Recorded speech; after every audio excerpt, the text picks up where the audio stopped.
स्वागत है आपका शॉर्ट हैंडियंस गॉट इट चैनल पर। वीडियोस अगर पसंद आ जाएं तो लाइक, शेयर और सब्सक्राइब कर दीजिएगा। लेटेस्ट डिक्टेशन और जॉब नोटिफिकेशंस को पाने के लिए बेल आइकन प्रेस कर दीजिएगा ताकि आपको टाइम पे आपकी डिक्टेशंस मिल सकें। Thank you so much.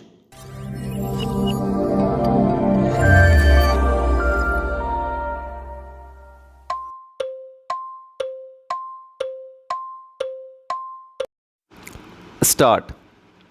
In other words, the very concept of monopoly capital concentration of economic power is a dead letter. I would expect the government to come forward and say, yes, the concentration of economic power is no more a priority in our list. Therefore, bring legislation and repeal it. If not, refer the present bill to a select committee. Let the committee go into the entire gamut of legislation, not only in this country but the antitrust laws of the US. They are supposed to be a free economy. We always criticize it for being too much private sector oriented. We have gathered here today to observe International Literacy Day 1998. This is an occasion when we reaffirm our commitment to making every Indian literate.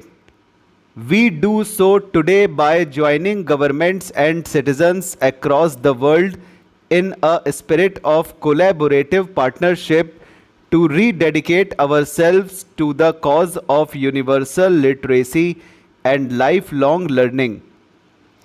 September 5 is a day of affirmation and action, both nationally and internationally, to create a fully literate planetary population in the early years of the 21st century. Literacy is a fundamental human right of every citizen. It is the lamp that lights the path of knowledge and progress in a person's life. It also enables every citizen to make their full contribution to the progress of the nation and the human race. For us in India, International Literacy Day sends a far more urgent message. India has the largest number of non-literate people in the world, about a third of the world total of around 900 million. This reality is unacceptable to any sensitive and patriotic Indian. It is antidote to the fact that India is the land of the world's oldest living civilization, which has always worshipped knowledge and learning.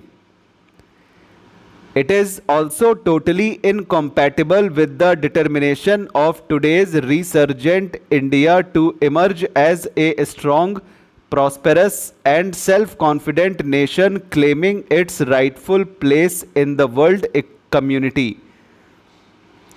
We recognize that a country full by millions of illiterate citizens would be intrinsically less equipped to cope with the challenges and opportunities of an intensely competitive world. In order to live and thrive in a knowledge-driven era, we must create a nation of fully literate citizens. At the same time, I wish to dispel a misconception that often clouds some people's understanding of the problem of illiteracy in India. Many of our fellow citizens may be non-literate, but they are by no means devoid of education. Our non-literate brethren among tribal, Dalit and OBC communities are repositories of amazing knowledge and practical skills acquired through tradition-based or occupation-based self-learning. This is also true about our non-literate women who, apart from possessing a lot of useful knowledge, also pass on precious cultural and ethical values from generation to generation.